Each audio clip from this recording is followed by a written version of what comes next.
जय हिंद दोस्तों, Sandeep tricky math special YouTube channel में आप सभी का स्वागत है। बिहार पुलिस कांस्टेबल नई भर्ती 2023 जिसमें टोटल पोस्ट है 21,391।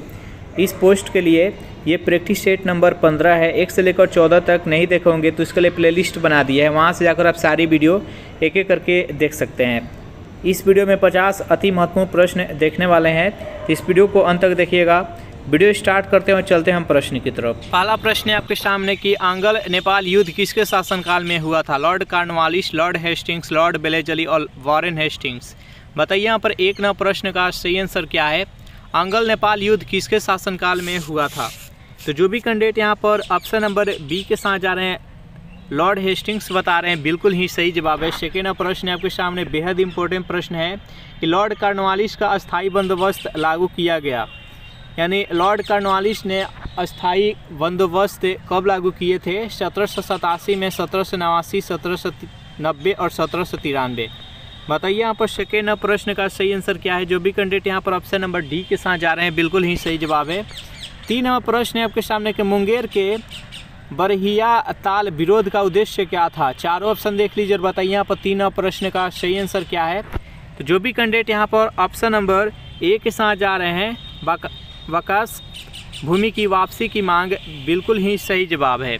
नेक्स्ट यहाँ पर 4 नंबर प्रश्न है कि मुंडा ने विद्रोह खड़ा किया था। मुंडाओं के द्वारा कब विद्रोह किया गया था? 1885 में, 88 में, 90 में और 95 में। जल्दी से बताइए यहाँ पर 4 नंबर प्रश्न का सही आंसर क्या है? तो जो भी कैंडिडेट यहाँ पर ऑप्शन नंबर डी के साथ जा रहे हैं, 1895 बता रहे हैं, बिल्कुल ही सही जवाब है। नेक्स्ट यहाँ पर 5 नंबर प्रश्न है कि अलवार कौन थे? चारों ऑप्शन देख लीजिए और जल्दी से बताइए यहाँ पर 5 नंबर प्रश्न का सही आंसर क्या है? अलवार कौन थे? जो भी कैंडिडेट यहाँ पर ऑप्शन नंबर बी बता रहे हैं, वैष्णव संत यानी विष्णु का जो भक्त थे उसको अलवार कहा जाता था, तो इसका राइट आंसर है ऑप्शन नंबर बी। नेक्स्ट यहाँ पर 6 नंबर प्रश्न है कि रोमन बस्ती कहाँ से प्राप्त हुई?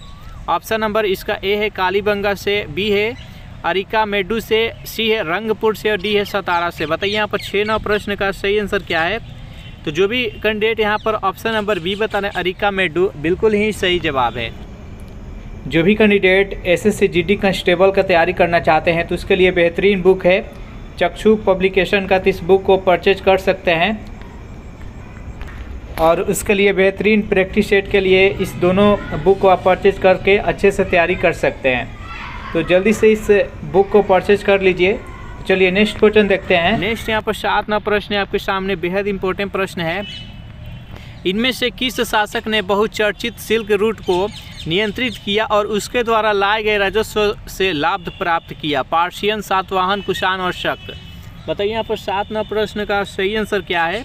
तो जो भी कैंडिडेट यहाँ पर ऑप्शन नंबर सी के साथ जा रहे हैं, कुषाण, बिल्कुल ही सही जवाब है। नेक्स्ट यहाँ पर 8 नंबर प्रश्न है, हुरों ने भारत पर आक्रमण किया था चंद्रगुप्त द्वितीय के शासनकाल में, कुमार गुप्त के शासनकाल में, स्कंद गुप्त के शासनकाल में और बुद्ध गुप्त के शासनकाल में। बताइए यहाँ पर 8 नंबर प्रश्न का सही आंसर क्या है? हुरों ने भारत पर कब आक्रमण किया था? तो स्कंद गुप्त के शासनकाल में। जो भी कैंडिडेट यहाँ पर ऑप्शन नंबर सी के साथ जा रहे हैं, बिल्कुल ही सही जवाब है। नेक्स्ट यहाँ पर 9 नंबर प्रश्न है, बेहद इंपॉर्टेंट प्रश्न है कि सायन ने वेदों पर अपनी टीका किस भाषा में लिखी थी? तेलुगु, तमिल, संस्कृत और पाली। बताइए यहाँ पर 9 नंबर प्रश्न का सही आंसर क्या है? तो 9 नंबर प्रश्न का जो भी कैंडिडेट यहाँ पर ऑप्शन नंबर सी बता रहे हैं, संस्कृत, बिल्कुल ही सही जवाब है। नेक्स्ट यहाँ पर 10 नंबर प्रश्न है कि सूफी आंदोलन मूलतः कहाँ से प्रारंभ हुआ था? काबुल से, फारस से, दिल्ली से और लाहौर से। बताइए यहाँ पर 10 नंबर प्रश्न का सही आंसर क्या है? सूफी आंदोलन मूलतः कहाँ से प्रारंभ हुआ था? तो फारस से। जो भी कैंडिडेट यहाँ पर ऑप्शन नंबर बी के साथ जा रहे हैं, बिल्कुल ही सही जवाब है। 11 नंबर प्रश्न है कि मजमा ए अलम्बरीन जो कि 2 महासागरों का मिलन कहा जाता है, उसकी रचना किसकी है? ये रचना जल्दी से बताइए। अकबर, जहांगीर, दारा शिकोह और अब्दुल रहीम खान खाना। बताइए यहाँ पर इस प्रश्न का सही आंसर क्या है? तो 11 नंबर प्रश्न का जो भी कैंडिडेट ऑप्शन नंबर सी के साथ जा रहे हैं, दारा शिकोह, बिल्कुल ही सही जवाब है। सेशन आप लोग को अच्छा लग रहा है तो वीडियो को लाइक अपने दोस्तों के पास शेयर कर दीजिए। जो भी कैंडिडेट अभी तक इस चैनल को सब्सक्राइब नहीं किए हैं तो इस चैनल को प्लीज़ सब्सक्राइब कर लीजिएगा। नेक्स्ट यहाँ पर 12 नंबर प्रश्न है आपके सामने कि किस इमारत में हुमायूं का पुस्तकालय एवं खगोलीय वेधशाला स्थित था? दीनपनाह, शेर मंडल, फिरोज शाह कोटला और उपयुक्त में से कोई नहीं। बताइए यहाँ पर 12 नंबर प्रश्न का सही आंसर क्या है? तो 12वां प्रश्न का जो भी कैंडिडेट ऑप्शन नंबर ए बता रहे हैं दीन पनाह, बिल्कुल ही सही जवाब है। नेक्स्ट यहाँ पर 13वां प्रश्न है कि तीस्ता जल विद्युत परियोजना किस राज्य में स्थित है? हिमाचल प्रदेश, उत्तराखंड, अरुणाचल प्रदेश और सिक्किम। जल्दी से बताइए यहाँ पर 13वां प्रश्न का सही आंसर क्या है? तीस्ता जल विद्युत परियोजना किस राज्य में स्थित है? तो ये सिक्किम में है। जो भी कैंडिडेट यहाँ पर ऑप्शन नंबर डी बता रहे हैं, बिल्कुल ही सही जवाब है सिक्किम। नेक्स्ट यहाँ पर 14वां प्रश्न है, बेहद इंपॉर्टेंट प्रश्न है कि कौन सा राज्य भारत का शक्कर का प्याला कहा जाता है? किस राज्य को शक्कर का प्याला कहा जाता है? आंध्र प्रदेश को, बिहार को, पंजाब को, उत्तर प्रदेश को। बताइए यहाँ पर 14वां प्रश्न का सही आंसर क्या है? तो उत्तर प्रदेश को, क्योंकि उत्तर प्रदेश में सबसे ज़्यादा शक्कर यानी चीनी का उत्पादन किया जाता है। इसका right answer option number D. Next यहाँ पर 15वां प्रश्न है कि मानस नदी किस नदी की उपनदी है? गोदावरी की, महानदी की, कृष्णा की और ब्रह्मपुत्र की। बताइए यहाँ पर 15वां प्रश्न का सही आंसर क्या है? मानस नदी किस नदी का उपनदी है? तो 15वां प्रश्न का जो भी कैंडिडेट डी बता रहे ब्रह्मपुत्र, बिल्कुल ही सही जवाब है। नेक्स्ट यहाँ पर 16वां प्रश्न है कि अंडमान निकोबार द्वीप समूह में द्वीपों की संख्या कितनी है? 200, 240। ऑप्शन नंबर सी है 220 और डी है 250। बताइए यहाँ पर 16वां प्रश्न का सही आंसर क्या है? तो जो भी कैंडिडेट यहाँ पर ऑप्शन नंबर सी बता रहे हैं 220, बिल्कुल ही सही जवाब है। नेक्स्ट यहाँ पर 17वां प्रश्न है, इसको सुमिलित करना है। कौन सा सही सुमिलित नहीं है, इसको आंसर बताना है। बॉमडिला अरुणाचल प्रदेश से, नाथुला सिक्किम से, भोरघाट हिमाचल प्रदेश और पालघाट केरल से। बताइए इसमें से कौन सा सही नहीं है। यहाँ पर एक तरफ राज्य है और दूसरी तरफ दर्रा है। किस राज्य से कौन सा दर्रा सही सुमिलित नहीं है? तो 17वां प्रश्न का जो भी कैंडिडेट यहाँ पर ऑप्शन नंबर सी बता रहे हैं भोरघाट हिमाचल प्रदेश, ये गलत है। बाकी यहाँ पर बॉमडिला दर्रा अरुणाचल प्रदेश में, नाथुला सिक्किम में और पालघाट केरल में है। इस प्रश्न का राइट आंसर है ऑप्शन नंबर सी। नेक्स्ट यहाँ पर 18वां प्रश्न है कि महाविस्फोटक सिद्धांत संबंधित है। चारों ऑप्शन देख लीजिए, बताइए यहाँ पर 18वां प्रश्न का सही आंसर क्या है? महाविस्फोटक सिद्धांत किससे संबंधित है? 18वां प्रश्न का जो भी कैंडिडेट यहाँ पर ऑप्शन नंबर बी बता रहे हैं, यानी ब्रह्मांड की उत्पत्ति से, बिल्कुल ही सही जवाब है। नेक्स्ट यहाँ पर 19वां प्रश्न है आपके सामने कि भारतीय उपमहाद्वीप मूलतः एक विशाल भूखंड का भाग था, जिसे कहते हैं। चारों ऑप्शन देख लीजिए और बताइए 19वां प्रश्न का सही आंसर क्या है? भारतीय जो उपमहाद्वीप है मूलतः एक विशाल भूखंड का भाग था, जिसे कहते हैं। 19वां प्रश्न का जो भी कैंडिडेट डी बता रहे हैं गोंडवाना लैंड, बिल्कुल ही सही जवाब है। जो भी कैंडिडेट डी के साथ जा रहे हैं, बिल्कुल सही जवाब है। स्वर्णिम चतुर्भुज क्या है? बेहद इंपॉर्टेंट प्रश्न है। बताइए 20वां प्रश्न का सही आंसर क्या है? स्वर्णिम चतुर्भुज क्या है? महानगरों को जोड़ने वाला राजमार्ग है, प्रमुख वायु मार्ग है, राष्ट्रीय राजमार्ग परियोजना है, स्वर्ण व्यापार का मार्ग है। बताइए यहाँ पर 20वां प्रश्न का सही आंसर क्या है? तो जो भी कैंडिडेट यहाँ पर ऑप्शन नंबर ए के साथ जा रहे हैं, यानी राष्ट्रीय राजमार्ग का परियोजना है, बिल्कुल ही सही जवाब है स्वर्णिम चतुर्भुज। देखिए सही स्वर्णिम चतुर्भुज क्या है? तो भारत के प्रमुख शहरों जैसे यहाँ पर दिल्ली है, कोलकाता है, मुंबई और चेन्नई है, इसको एक राष्ट्रीय राजमार्ग के माध्यम से जोड़ा गया है और ये एक चतुर्भुज का निर्माण करता है, इसलिए इसको स्वर्णिम चतुर्भुज कहा गया। इसका राइट आंसर है ऑप्शन नंबर सी, राष्ट्रीय राजमार्ग एक परियोजना है। नेक्स्ट यहाँ पर 21वां प्रश्न आपके सामने, निम्नलिखित में से कौन सा जोड़ा गलत है? कोटा चंबल में, भुवनेश्वर, महानदी, जबलपुर, नर्मदा और सूरत ताप्ती। एक तरफ नदी है, दूसरा तरफ शहर है। कौन से शहर किस नदी के किनारे बसा हुआ है? इसमें से कौन सा सही सुमिलित नहीं है, इसका आंसर बताना है। जल्दी से बताइए इस प्रश्न का सही आंसर क्या है? जो भी कैंडिडेट यहाँ पर ऑप्शन नंबर बी बता रहे हैं भुवनेश्वर महानदी, बिल्कुल ही सही जवाब है। ये सही सुमिलित नहीं है। बाकी जबलपुर, नर्मदा, सूरत ताप्ती और कोटा चंबल, इसका right answer option number B. Next यहाँ पर 22वां प्रश्न है कि विंध्य शैलों में निम्न में से किसके बृहद भंडार पाए जाते हैं? ऑप्शन नंबर है चूना पत्थर का, बेसाल्ट का, लिग्नाइट का, लॉयस का। बताइए यहाँ पर 22वां प्रश्न का सही आंसर क्या है? जो भी कैंडिडेट यहाँ पर 22वां प्रश्न का ए बता रहे हैं चूना पत्थर, बिल्कुल ही सही जवाब है।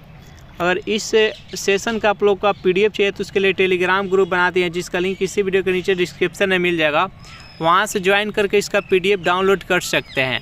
नेक्स्ट यहाँ पर 23वां प्रश्न है कि भारतीय संविधान के अनुच्छेद 344 के तहत प्रथम राजकीय भाषा आयोग का गठन हुआ था। चारों ऑप्शन देख लीजिए और जल्दी से बताइए यहाँ पर 23वां प्रश्न का सही आंसर क्या है। भारतीय संविधान के अनुच्छेद 344 के तहत प्रथम राजकीय भाषा आयोग का गठन कब हुआ था। 23वां प्रश्न का जो भी कैंडिडेट यहाँ पर बी के साथ जा रहे हैं यानी 1955 बी जी खेर के अध्यक्षता में बिल्कुल ही सही जवाब है। नेक्स्ट यहाँ पर 24वां प्रश्न है कि किस राज्य में विधान परिषद की स्थापना और समाप्ति का प्रावधान है। भारतीय संविधान के अनुच्छेद यानी किसी राज्य के विधान परिषद का स्थापना करना या समाप्त करना यह किस अनुच्छेद में वर्णन किया गया है। चारों ऑप्शन देख लीजिए और बताइए यहाँ पर इस प्रश्न का सही आंसर क्या है। तो 24वां प्रश्न का जो भी कैंडिडेट यहाँ पर बी बता रहा है अनुच्छेद 169 बिल्कुल ही सही जवाब है। 25वां प्रश्न है बेहद इंपॉर्टेंट प्रश्न कि केंद्रीय प्रदूषण नियंत्रण बोर्ड का अध्यक्ष कौन है। राष्ट्रपति होते हैं, उपराष्ट्रपति, प्रधानमंत्री या एक पूर्वकालिक अध्यक्ष। बताइए इस प्रश्न का सही आंसर क्या है। तो केंद्रीय प्रदूषण नियंत्रण बोर्ड का अध्यक्ष कौन होते हैं। 25वां प्रश्न का जो भी कैंडिडेट ऑप्शन नंबर डी के साथ जा रहे हैं यानी एक पूर्वकालिक अध्यक्ष, इसका right answer option number D. Next यहाँ पर 26वां प्रश्न कि राष्ट्रपति का चुनाव निम्न में से किसके द्वारा संचालित किया जाता है। लोकसभा के स्पीकर के द्वारा, प्रधानमंत्री के कार्यालय द्वारा, संसदीय कार्य मंत्री द्वारा या भारत के निर्वाचन आयोग के द्वारा। बताइए यहाँ पर 26वां प्रश्न का सही आंसर क्या है। तो राष्ट्रपति के चुनाव किसके द्वारा कराया जाता है। तो भारत के निर्वाचन आयोग के द्वारा। जो भी कैंडिडेट यहाँ पर ऑप्शन नंबर डी के साथ जा रहे हैं बिल्कुल ही सही जवाब है। 27वां प्रश्न बेहद इंपॉर्टेंट प्रश्न है केशवानंद भारती केस का महत्व इसलिए है क्योंकि इसका ऑप्शन ए और बी यहाँ पर देख लीजिए। अब बताइए दोनों ऑप्शन में से कौन सा सही आंसर है। केशवानंद भारती जो कि केरल के थी और यहाँ पर इसका महत्व क्यों है। तो उच्चतम न्यायालय में संविधान की मूल विशेषताओं को प्रतिपादित हुआ था कि जो मूल अधिकार है संविधान के उसके ढांचा में किसी प्रकार का परिवर्तन नहीं किया जाएगा। ये केशवानंद भारती केस से आया था सामने। तो इस प्रश्न का right answer option number B. Next question देखते हैं आप। प्रश्न यहाँ पर 28 नंबर कि भारतीय संसद की संप्रभुता प्रतिबंधित है। भारत के राष्ट्रपति की शक्तियों से, न्यायिक समीक्षा से, विपक्षी दल के नेता से और भारत के प्रधानमंत्री की शक्तियों से। बताइए यहाँ पर 28वां प्रश्न का सही आंसर क्या है। भारतीय संसद की संप्रभुता प्रतिबंधित है। जो भी कैंडिडेट यहाँ पर ऑप्शन नंबर बी के साथ जा रहे हैं यानी न्यायिक समीक्षा से बिल्कुल ही सही जवाब है। नेक्स्ट यहाँ पर 29वां प्रश्न है देश में अंतिम बार विमुद्रीकरण कब किया गया था। चारों ऑप्शन देख लीजिए और बताइए यहाँ पर 29वां प्रश्न का सही आंसर क्या है। देश में अंतिम बार विमुद्रीकरण कब किया गया था। जो भी कैंडिडेट यहाँ पर ऑप्शन नंबर ए बता रहे हैं 8 नवंबर 2016 बिल्कुल ही सही जवाब है। नेक्स्ट यहाँ पर 30वां प्रश्न है कि निम्न कारणों से सकल राष्ट्रीय उत्पाद यानी जीएनपी में श्रम की भागीदारी कम है। चारों ऑप्शन देख लीजिए और बताइए यहाँ पर 30वां प्रश्न का सही आंसर क्या है। जो भी कैंडिडेट यहाँ पर डी बता रहे हैं कीमतों की तुलना में मजदूरी कम, इस कारण से यहाँ पर सकल राष्ट्रीय उत्पाद में श्रम की भागीदारी कम है क्योंकि कीमत की तुलना में उसको मजदूरी है जो कि कम मिलता है। नेक्स्ट यहाँ पर 31वां प्रश्न है कि हैंडबुक ऑफ एग्रीकल्चर प्रकाशित होती है भारतीय कृषि अनुसंधान संस्थान के द्वारा, भारतीय कृषि अनुसंधान परिषद से, उत्तर प्रदेश कृषि अनुसंधान परिषद से और भारतीय विज्ञान और औद्योगिक के अनुसंधान परिषद से। बताइए यहाँ पर 31वां प्रश्न का सही आंसर क्या है। तो जो भी कैंडिडेट यहाँ पर ऑप्शन नंबर बी बता रहे हैं भारतीय कृषि अनुसंधान परिषद के द्वारा बिल्कुल ही सही जवाब है। 32वां प्रश्न कि निम्न में से कौन सा एक वित्तीय समावेशन की प्रक्रिया की सफलता में बाधक है। निम्न आय, निरक्षरता और बैंक शाखाओं का भाव और उपयुक्त सभी। बताइए यहाँ पर 32वां प्रश्न का सही आंसर क्या है। तो जो भी कैंडिडेट यहाँ पर डी बता रहे हैं यानी निम्न आय, निरक्षरता और बैंक शाखाओं का भाव उपयुक्त सभी, इसका right answer option number D. Next यहाँ पर 33वां प्रश्न है कि भारत में निम्नलिखित में से कौन सा सबसे बड़ा म्यूचुअल फंड संगठन है। ऑप्शन नंबर ए है भारतीय state bank mutual fund, GIC mutual fund, Indus bank mutual fund और यूटीआई म्यूचुअल फंड। बताइए यहाँ पर 33वां प्रश्न का सही आंसर क्या है। जो भी कैंडिडेट यहाँ पर ऑप्शन नंबर डी बता रहे हैं यानी यूटीआई म्यूचुअल फंड बिल्कुल ही सही जवाब है। 34वां प्रश्न की मुद्रा के अवमूल्यन का क्या परिणाम होता है। चारों ऑप्शन देख लीजिए और बताइए यहाँ पर 34वां प्रश्न का सही आंसर क्या है। मुद्रा के अवमूल्यन का क्या परिणाम होता है। जो भी कैंडिडेट यहाँ पर सी बता रहे हैं देश में निर्यातों का बढ़ना और आयातों का घटना, इसका राइट आंसर हो जाएगा ऑप्शन नंबर सी। नेक्स्ट यहाँ पर 35वां प्रश्न है कि निम्न में से कौन सा कारक पौधे में प्रकाश संश्लेषण को प्रभावित नहीं करता है? पानी, सूर्य का प्रकाश, कार्बन डाइऑक्साइड और मृदा का रंग। बताइए यहाँ पर 35वां प्रश्न का सही आंसर क्या है? इनमें से कौन सा कारक है जो कि पौधे के प्रकाश संश्लेषण की प्रक्रिया में बाधा नहीं बनता है? तो 35वां प्रश्न का जो भी कैंडिडेट डी बता रहे हैं, यानी मृदा का जो रंग होता है इस पर कोई इफेक्ट नहीं होता है। पानी, सूर्य का प्रकाश, कार्बन डाइऑक्साइड सभी जरूरी होता है प्रकाश संश्लेषण की प्रक्रिया के लिए। यहाँ पर 36वां प्रश्न है कि निम्नलिखित में से कौन सा हास्य गैस यानी लाफिंग गैस कहा जाता है उसको? नाइट्रस ऑक्साइड को, नाइट्रोजन डाइऑक्साइड को, नाइट्रोजन ट्राइऑक्साइड को, नाइट्रोजन टेट्राऑक्साइड को। बताइए यहाँ पर 36वां प्रश्न का सही आंसर क्या है? इनमें से किस गैस को लाफिंग गैस कहा जाता है? तो जो भी कैंडिडेट यहाँ पर ऑप्शन नंबर ए बता रहे हैं नाइट्रस ऑक्साइड N2O बिल्कुल ही सही जवाब है। नेक्स्ट यहाँ पर 37वां प्रश्न है कि बैरोमीटर में पारे के ऊपर के स्थान में थोड़ी आर्द्रता प्रवेश कराने पर क्या होता है? पारा का स्तंभ गिर जाता है, पारा का स्तंभ ऊंचा उठेगा, पारा का स्तंभ गायब हो जाता है और पारा का स्तंभ अपरिवर्तित रहेगा। बताइए यहाँ पर 37वां प्रश्न का सही आंसर क्या है? तो पारा का स्तंभ गिर जाता है। और एक प्रश्न रहता है इसका, जल्दी से आंसर दीजिएगा कि अगर बैरोमीटर का जो पारा रहता है उसमें अचानक अगर गिरावट आ जाए तो कैसा मौसम रहेगा? जल्दी से कमेंट कीजिएगा। नेक्स्ट यहाँ पर 38वां प्रश्न है कि रसोई पकाने वाले बर्तन पर काली कोटिंग की जाती है क्योंकि काला पदार्थ ज़्यादा ऊष्मा को शोषित करता है, काला पदार्थ ज़्यादा ऊष्मा को परिवर्तित करता है। बताइए यहाँ पर 38वां प्रश्न का सही आंसर क्या है?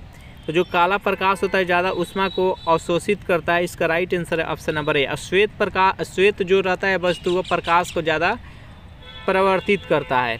नेक्स्ट यहाँ पर 39वां प्रश्न आपके सामने है कि पैतृकता सिद्ध करने के लिए निम्न में से कौन सहायक है? Gene therapy, gene cloning, DNA recombinant प्रौद्योगिकी और DNA अंगुली छाप। बताइए यहाँ पर 39वां प्रश्न का सही आंसर क्या है?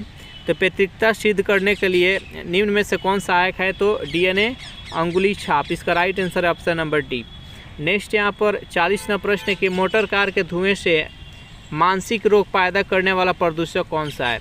सीसा, NO2, SO2 और Hg। बताइए यहाँ पर 40वां प्रश्न का सही आंसर क्या है? तो सीसा है। जो भी कैंडिडेट यहाँ पर ऑप्शन नंबर ए के साथ जा रहे हैं बिल्कुल ही सही जवाब है। 41वां प्रश्न है कि घरेलू तौर पर पानी को मृदु बनाने के लिए वॉशिंग सोडा का इस्तेमाल किया जाता है। यह वास्तव में क्या होता है? कैल्शियम बाइकार्बोनेट होता है, सोडियम कार्बोनेट, सोडियम बाइकार्बोनेट और कैल्शियम कार्बोनेट। बताइए यहाँ पर जो वॉशिंग सोडा जिसको धोवन सोडा भी कहा जाता है, इसका रासायनिक नाम बताना है। उसका रासायनिक नाम क्या होता है? तो सोडियम कार्बोनेट होता है उसका रासायनिक नाम। इसका राइट आंसर है ऑप्शन नंबर बी। इसका अनुरूप सूत्र होता है Na2CO3। और यहाँ पर जो सोडियम बाइकार्बोनेट है इसको खाने वाला सोडा बोलते हैं, सोडियम बाइकार्बोनेट, इसका सूत्र होता है NaSCO3। याद रखिएगा। नेक्स्ट यहाँ पर 42वां प्रश्न है, दंत क्षय का मुख्य कारण मुख के भीतर होने वाले जीवाणु और प्रोटीन खाद्य कणों के मध्य अंतर्व्यवहार। चारों ऑप्शन जल्दी से देख लीजिए और बताइए यहाँ पर 42वां प्रश्न का सही आंसर क्या है? दंत क्षय का मुख्य कारण क्या है? मुख के भीतर क्या होता है जीवाणु के साथ? तो 42वां प्रश्न का जो भी कैंडिडेट यहाँ पर बी बता रहे हैं, कार्बोहाइड्रेट के खाद्य कणों के मध्य अंतर्व्यवहार, इसका right answer option number B. Next यहाँ पर 43वां प्रश्न है कि जब किसी दर्पण से कोई प्रकाश तरंग परिवर्तित होती है तब परिवर्तन होता है उसकी आवृत्ति में। यानी देखिए जब किसी दर्पण से प्रकाश को परिवर्तित किया जाता है तो उसमें उसके प्रकाश में क्या परिवर्तन आता है? उसके आवृत्ति में आता है कि उसके आयाम में आता है कि उसके तरंग दैर्घ्य में? जल्दी से बताइए यहाँ पर 43वें प्रश्न का सही आंसर क्या है? तो उसके आयाम में परिवर्तन आ जाता है। इसका राइट आंसर है ऑप्शन नंबर बी। नेक्स्ट यहाँ पर प्रश्न है 44 नंबर कि मानव शरीर में पाचन का अधिकांश भाग किस अंग में संपन्न होता है? चारों ऑप्शन देख लीजिए और बताइए यहाँ पर 44वां प्रश्न का सही आंसर क्या है? मानव शरीर में जो पाचन की क्रिया होता है सबसे अधिक किस अंग में संपन्न होता है? 44वां प्रश्न का जो भी कैंडिडेट यहाँ पर ऑप्शन नंबर सी बता रहे हैं छोटी आंत में, बिल्कुल ही सही जवाब है। नेक्स्ट यहाँ पर 45वां प्रश्न है कि अल्बर्ट आइंस्टीन कौन सा वाद्य यंत्र बजाने में निपुण था? गिटार का, बांसुरी का, वायलिन का और सितार। बताइए यहाँ पर 45वां प्रश्न का सही आंसर क्या है? तो जो भी कैंडिडेट यहाँ पर सी बता रहे हैं वायलिन, बिल्कुल ही सही जवाब है। नेक्स्ट यहाँ पर 86वां प्रश्न की रक्त है रक्त किस प्रकृति का होता है? अम्लीय, क्षारीय, परिवर्तनीय, उदासीन। जैसे बताइए यहाँ पर 46वां प्रश्न का सही आंसर क्या है? रक्त का पीएच मान क्या होता है? तो 7.4, और 7 के बाद जितने भी आता है पीएच मान पर अंक उस सभी के सभी क्षारीय होता है। तो ये इसका राइट आंसर हो जाएगा ऑप्शन नंबर बी। नेक्स्ट यहाँ पर 47वां प्रश्न कि बौद्ध मठ कहाँ स्थित है? चारों ऑप्शन देख लीजिए और बताइए यहाँ पर 47वां प्रश्न का सही आंसर क्या है? बौद्ध मठ कहाँ अवस्थित है? तो तवांग, जो कि अरुणाचल प्रदेश में स्थित है। इसका राइट आंसर है ऑप्शन नंबर ए। 48वां प्रश्न प्रथम विद्युत रेलवे खोली गई थी 1853 में, 85 में, 1905 में, 1925 में। बताइए यहाँ पर 48वां प्रश्न का सही आंसर क्या है? तो जो भी कैंडिडेट यहाँ पर ऑप्शन नंबर डी बता रहे हैं 1925 बिल्कुल ही सही जवाब है। भारत में सर्वप्रथम ट्रेन कब चलाई गई थी? तो 1853 में लॉर्ड डलहौजी के शासनकाल में, उन्हीं के द्वारा चलाया गया था मुंबई से थाने के बीच में। नेक्स्ट यहाँ पर 49वां प्रश्न है कि टेस्ट मैचों में 6 गेंदों का ओवर कब से प्रारंभ हुआ? 1896 से, 1900 से, 1904, 1908। बताइए यहाँ पर 49वां प्रश्न का सही आंसर क्या है? तो 1900 से जो टेस्ट मैच में 1 ओवर में 6 गेंद फेंका जाता है वह रखा गया। इसका right answer option number B. 50वां प्रश्न सड़कों की सबसे कम लंबाई किस राज्य में? गोवा, मणिपुर, सिक्किम, त्रिपुरा। जैसे बताइए यहाँ पर 50वां प्रश्न का सही आंसर क्या है? तो सड़कों के सबसे कम लंबाई किस राज्य में है? तो सिक्किम है। इसका राइट आंसर है ऑप्शन नंबर सी। तो इस प्रकार ये सेशन यहीं पर समाप्त हो रहा है। ये सेशन आप लोग को कैसा लगा जरूर कमेंट करके बताइएगा। सेशन आप लोग को अच्छा लगा हो तो वीडियो को लाइक कर दीजिए, अपने दोस्तों के पास शेयर कर दीजिए, और जो भी कैंडिडेट अभी तक इस चैनल को सब्सक्राइब नहीं किए होंगे तो फटाफट इस चैनल को भी सब्सक्राइब कर लीजिए। Thanks for watching this video. मिलते हैं नेक्स्ट वीडियो में।